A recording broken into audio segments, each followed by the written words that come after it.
Saoire O'Brien, who's running for direct democracy in Carlow, and Catherine Martin, who is running for the Green Party in Dundrum. And I'm also joined by Michelle O'Donnell-Keating from the organisation Women for Election. How did you come into politics? Very similar story in the way that I did it an awful lot because I was worried about the way politics are going at the moment, and my child, and an awful lot of my friends have emigrated and are living abroad, and they were encouraging me to move abroad as well. But I mean, I love Ireland and I find that very difficult. So at the start I wasn't interested in politics at all. It was only about a year ago or so I actually started getting involved, and a friend of mine showed me an actual YouTube clip of Ben Gilroy, who's an activist, and I listened to it and I liked what he was saying, and it was actually just by chance. About 3 weeks later he was actually coming down to Carlow, and himself and Raymond Whitehead, the founder of the party, were giving a speech basically. So I went down to it because it was just down the road from me anyway.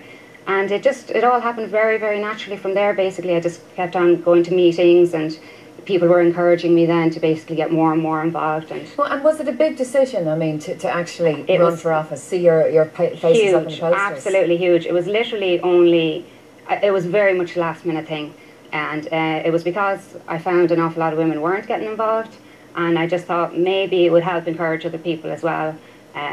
You know, taking that decision. What kind of reaction are you getting on the doorsteps now? I'm getting a very positive reaction, I must say. An awful lot of it has to do with basically, you know, a lot of people said to us that they were getting turned away from the doorsteps, so we decided to actually go on the street. So we were doing events in the street instead of actually going door to door, and that was allowing people to come up and talk to us instead of, you know, us pushing ourselves upon them. Waking the babies, not yeah, exactly, yeah. So people were very positive, and anybody that, you know, I got to speak to for longer than 20 seconds, because an awful lot of people were like, I don't want to hear about politics, and that was, you know. Your party, most people will be first-time candidates, will they?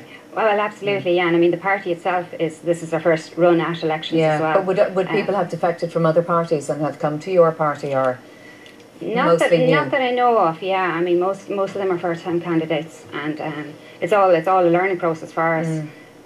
Are you likely to take a seat? I mean, do you know, what are the polls saying? No, I have no idea. It's very hard to tell. But I mean, as I said, the turnout on the street, what people are saying on the street, is extremely positive, and all the feedback I'm getting online and everything like that is all very, very good. It's because of the message, basically. I mean, you know, what we're trying to do is let the people decide. And the whole fact that we're saying, well, look, you can sack us, the whole thing of recall, that you can sack us if we're not doing our job, I mean, that's been received very, very well. It's certainly a very novel way of doing politics.